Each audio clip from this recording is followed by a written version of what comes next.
Assalamualaikum warahmatullahi ta'ala wabarakatuh. Alhamdulillah. Alhamdulillah summa alhamdulillah. Alhamdulillahi rabbil alamin. Wal aqibatu lil muttaqin. ولا عدوان إلا على الظالمين. أشهد أن لا إله إلا الله وحده لا شريك له،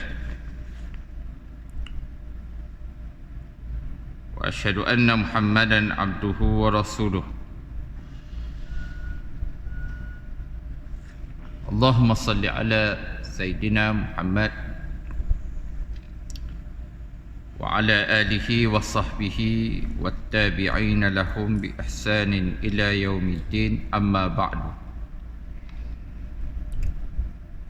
فيا عباد الله،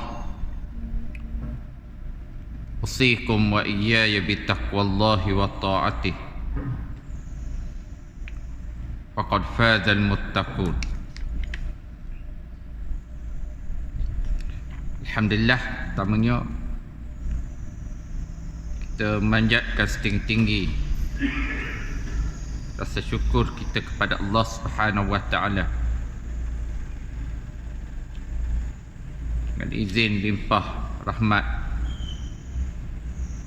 kita dapat bersama-sama pada pagi ini dalam pertemuan kita, dalam kita membicarakan berkenaan dengan kitab yang bertajuk Al-Iman Yaumil Akhirah, iaitu beriman dengan hari akhirat. Kita akan melihat kepada sambungan, iaitu tajuk berkenaan dengan alamatul qiyamah, alamat ataupun tanda-tanda berlakunya kiamat. Pengarang kitab menyebut setiap yang hidup, itu makhluk yang bernyawa seperti manusia, haiwan atau tumbuh-tumbuhan,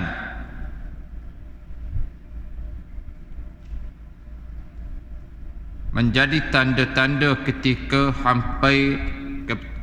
hampir sampai tempoh ajalnya.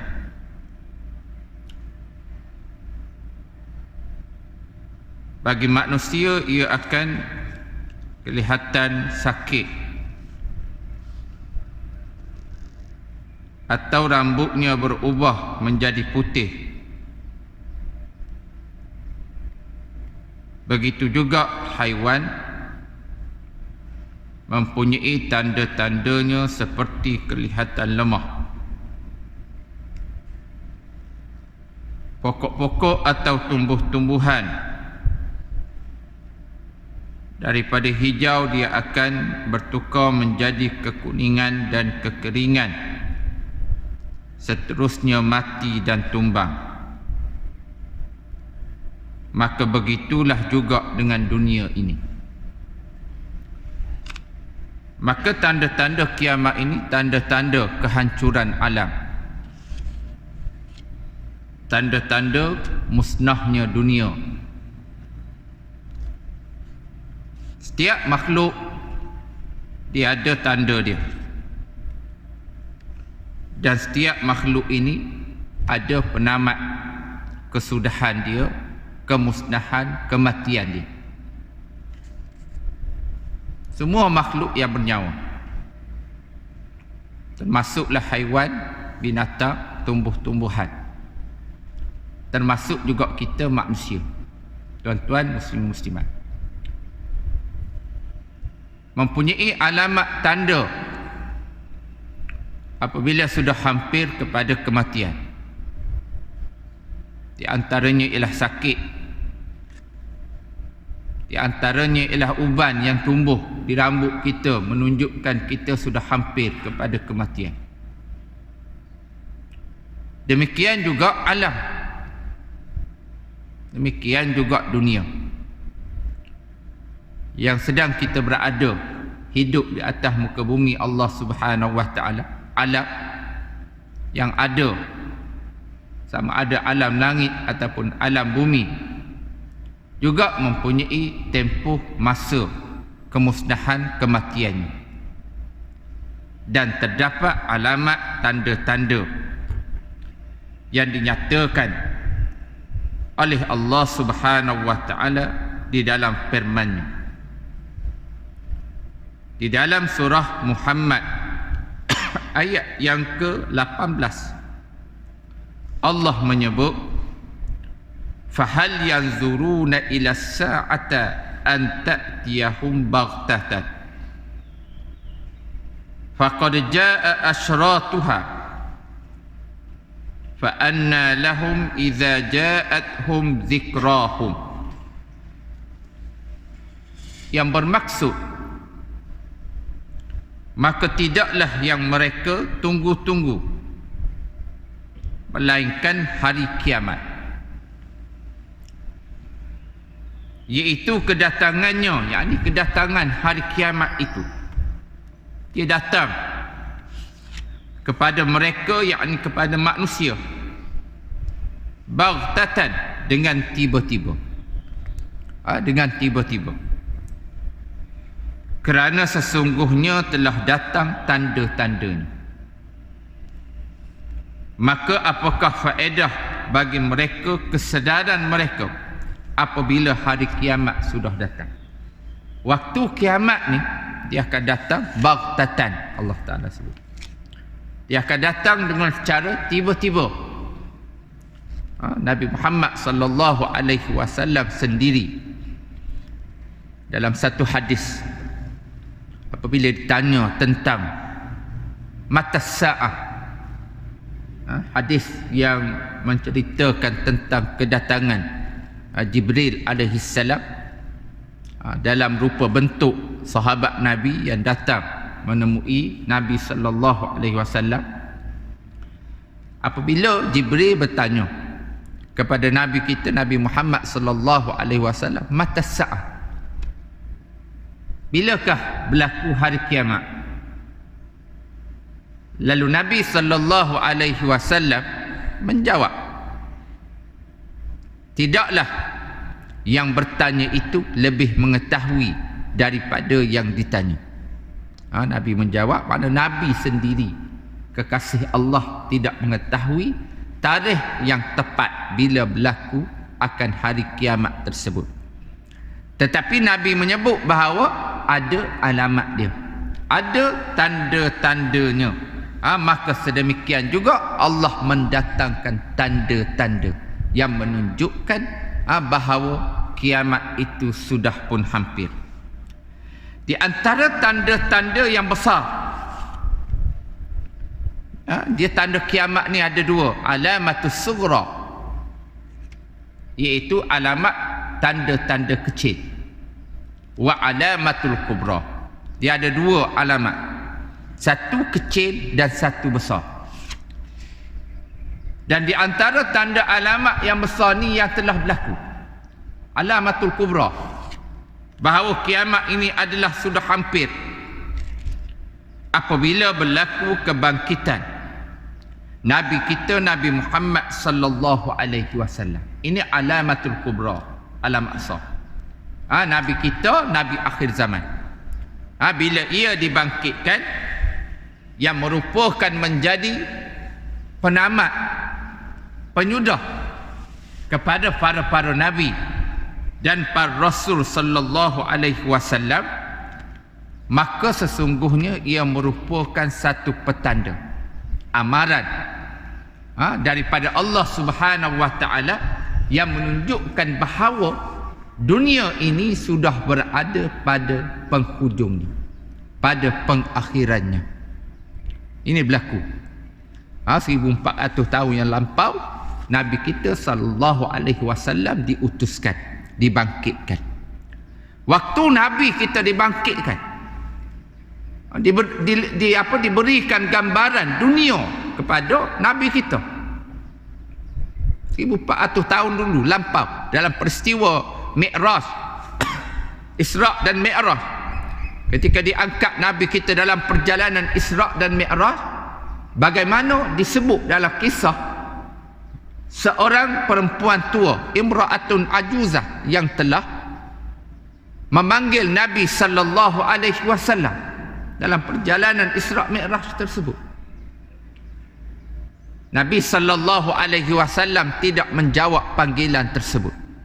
Seorang perempuan tua, yang mana digambarkan perempuan tua pada masa tersebut, tuan-tuan muslimin muslimat, sudah pun berada dalam keadaan bongkok 3, yang mana tubuhnya dipenuhi dengan perhiasan-perhiasan. Dipenuhi dengan perhiasan. Apabila Nabi sallallahu alaihi wasallam bertanya kepada Jibril alaihi salam, siapakah perempuan tua yang memanggil aku tadi? Lalu Jibril alaihi salam menjawab, itulah dia dunia. Itu dunia.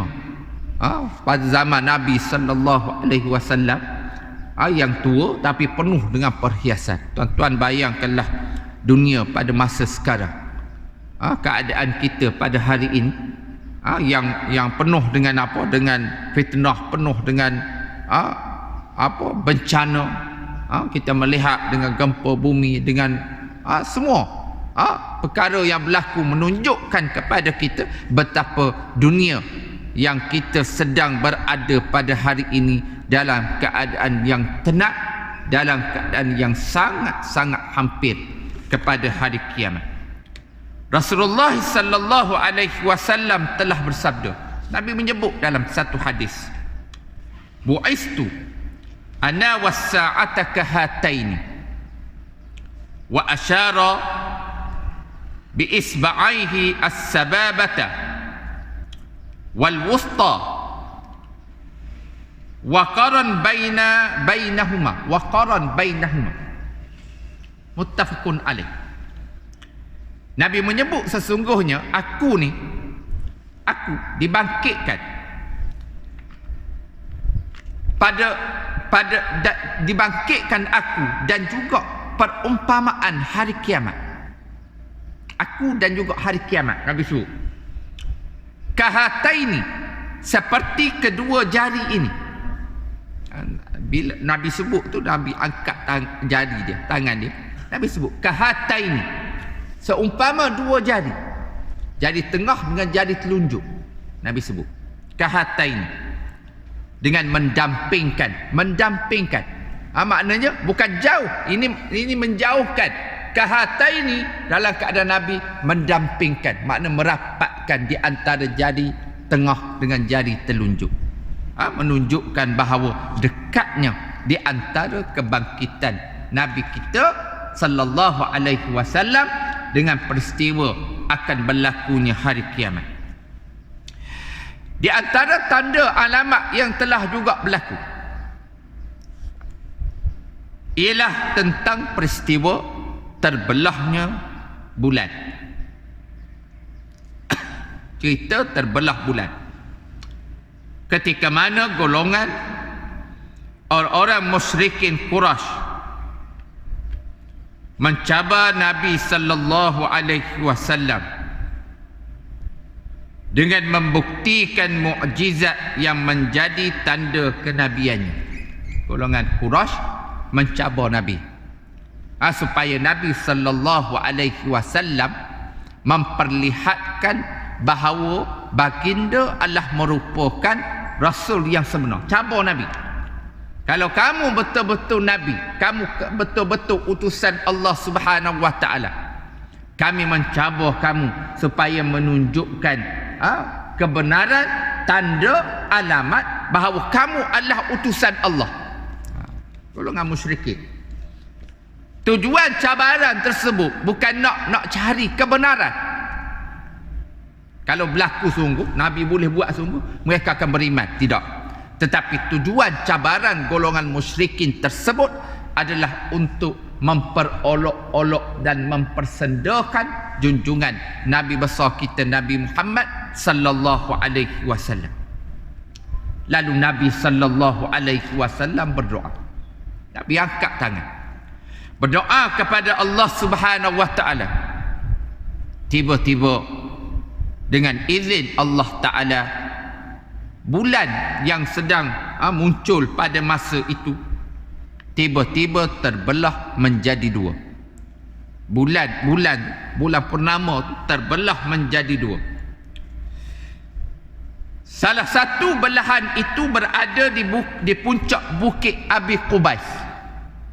Dia terbelah menjadi dua. Makna terbelah tu di antara puncak bukit Abi Qubais dan juga puncak bukit As-Suwaida. Dia bukit, ada bukit puncak yang kiri kanan. Sebelah duduk di Abi Qubais, sebelah lagi duduk di Abi Suwaida. Maknanya terbelah. Bulan purnama tersebut. Dan ia diperhatikan oleh penduduk kota Mekah Al-Mukarramah.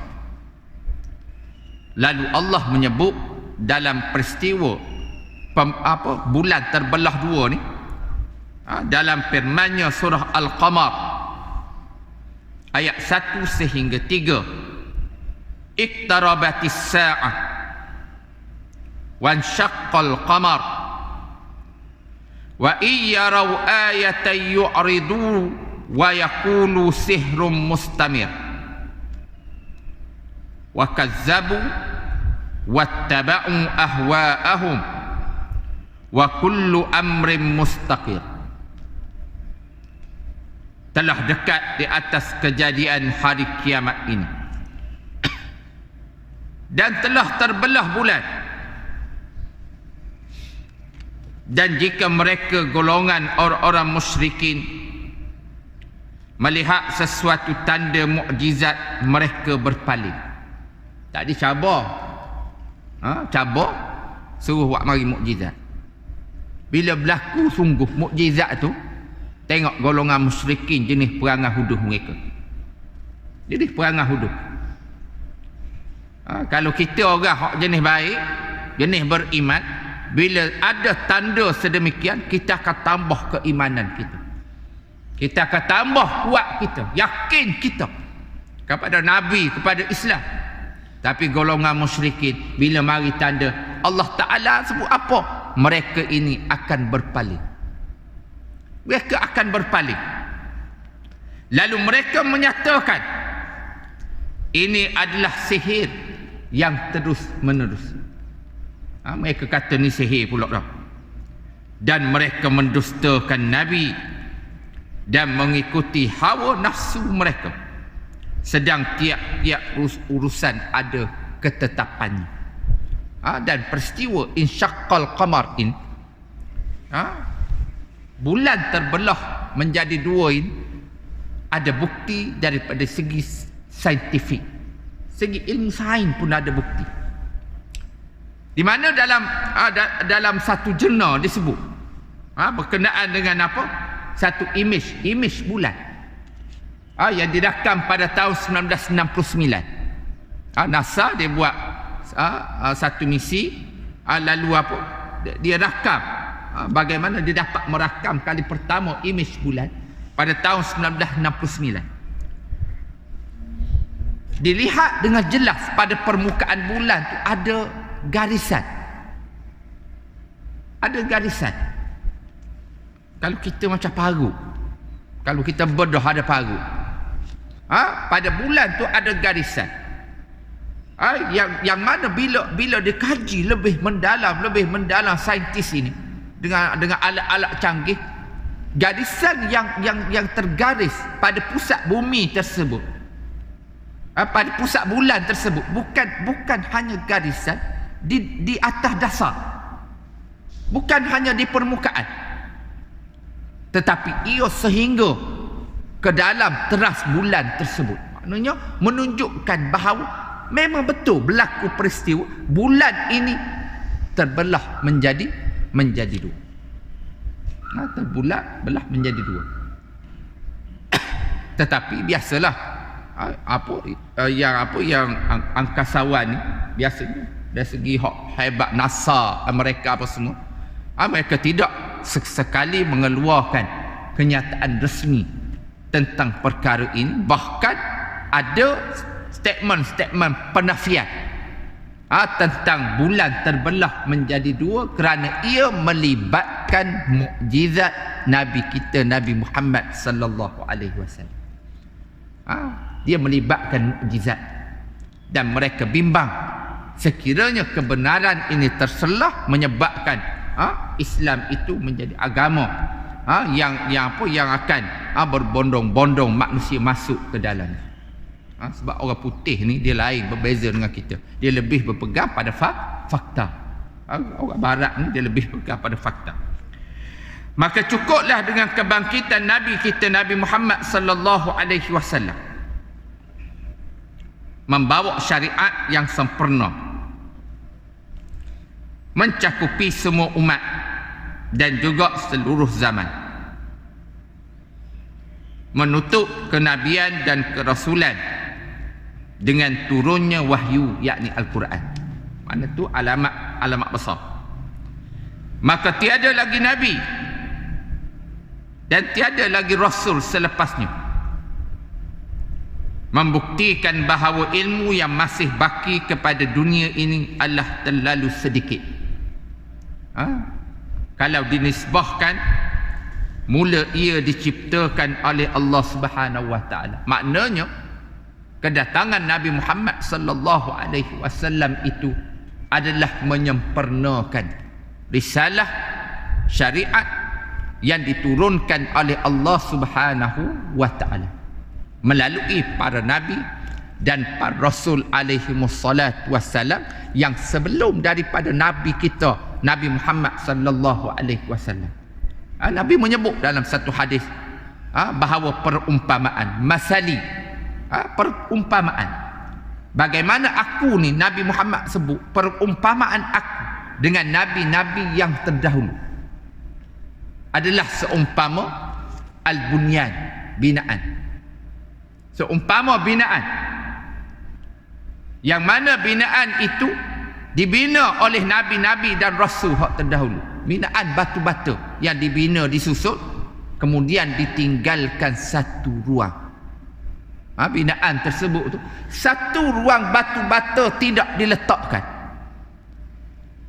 Lalu orang-orang yang mengelilingi binaan tersebut, dia keliling binaan tersebut, mereka melihat alangkah indahnya binaan ini. Comel dah, sempurna dah. Lalu mereka menyebut, kalaulah lebih sempurna sekiranya ruangan kosong batu-bata tersebut diletakkan batu-bata dengan sebaiknya. Maknanya letak batu-bata, maka lagilah comel binaan tersebut. Maka Nabi SAW menyebut, akulah batu-bata tersebut. Akulah batu tersebut. Bila akhir zaman, mana lengkap dah syariat, maka aku pun seumpama batu-bata yang melengkapkan binaan asas yang dibina oleh para nabi dan para rasul alaihi wassalatu wassalam. Maka menandakan sudah lengkap ilmu. Yang berbaki ilmu Allah Ta'ala hanya sedikit sebelum dibangkitkan kedatangan hari kiamat yang dijanjikan oleh Allah Subhanahu wa Ta'ala. Seterusnya Allah memperlihatkan kepada kita tanda-tanda alamat yang berlaku pada muka bumi ini sebagai amaran hampirnya hari kiamat. Firman Allah Ta'ala dalam surah An-Najmi ayat yang ke-52, azifatil azifah laisa laha min dunillahi kashifah afamin hadzal hadisi ta'jabun wa tadhakuna wa la tabkun wa antum samidun fasjudu lillahi wa'budu. Telah dekat terjadinya hari kiamat. Tidak ada yang akan menyatakan terjadinya hari itu selain daripada Allah. Maka adakah kamu merasa hairan terhadap pemberitaan ini, dan kamu mentertawakan dan tidak menangis, sedangkan kamu melayangkannya? Maka sujudlah kepada Allah dan sembahlah akan Dia. Inilah dia di antara amaran hampirnya kiamat. Dan Nabi sallallahu alaihi wasallam menyebut dalam hadis-hadis baginda banyak tanda-tanda yang seperti yang dinyatakan oleh Al-Quranul Karim, sehingga alamat kiamat, tanda-tanda kiamat itu yang diceritakan sama ada daripada hadis Nabi ataupun daripada firman Allah Subhanahu wa taala menyebabkan timbulnya kegerunan, timbul gerun kepada hati-hati manusia yang beriman kepada Allah Subhanahu wa taala. Maka di antara tanda alamat yang disebut oleh Nabi sallallahu alaihi wasallam yang dikategorikan sebagai alamatus sughra, tanda-tanda alamat kecil kiamat. Yang pertama, munculnya fitnah-fitnah, yakni perkara-perkara yang menjadi ujian. Banyaknya peristiwa pembunuhan.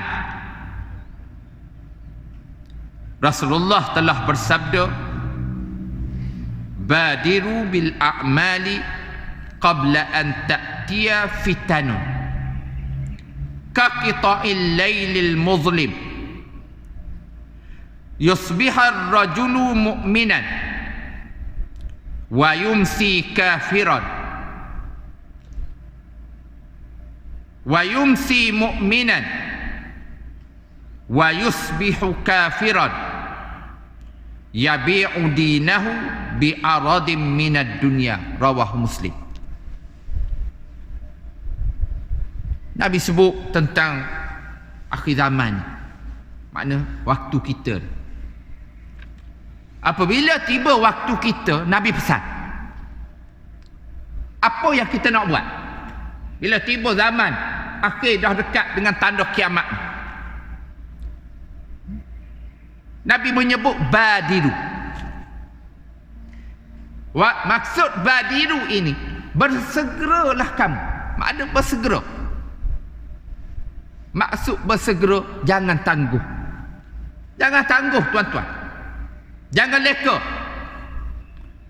Kamu kena bersegera untuk mengerjakan amal-amalan.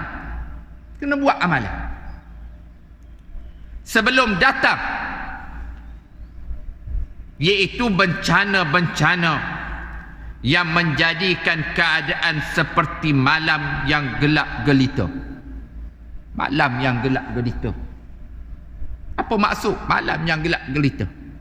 Al-Imam At-Tirmizi menyebut bahawa yang dimaksudkan al-muzlim, malam gelap gulita itu, ialah apabila panduan agama,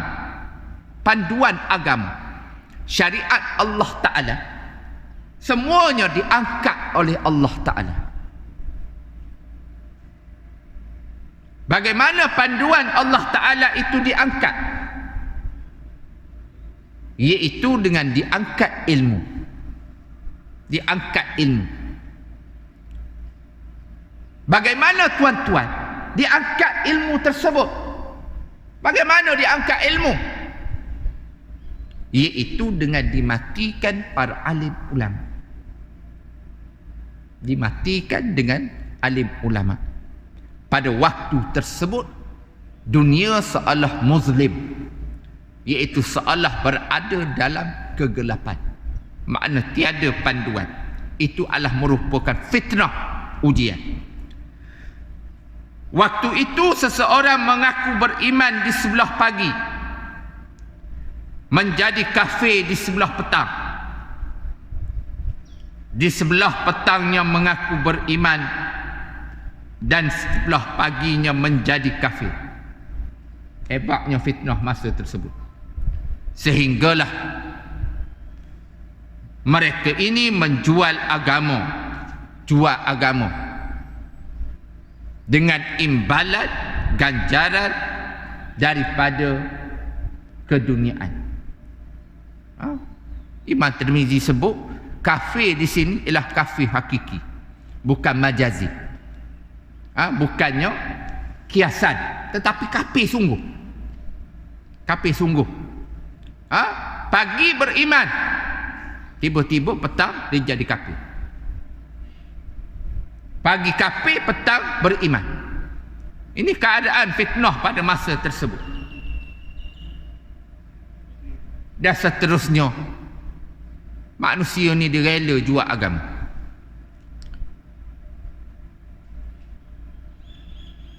Dia rela tak bersuara, tak bercakap. Sebab nak pegang apa? Nak jaga apa? Nak jaga dunia.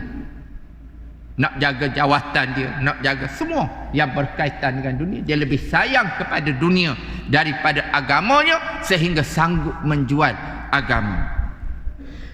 Ini adalah merupakan tanda akhir zaman.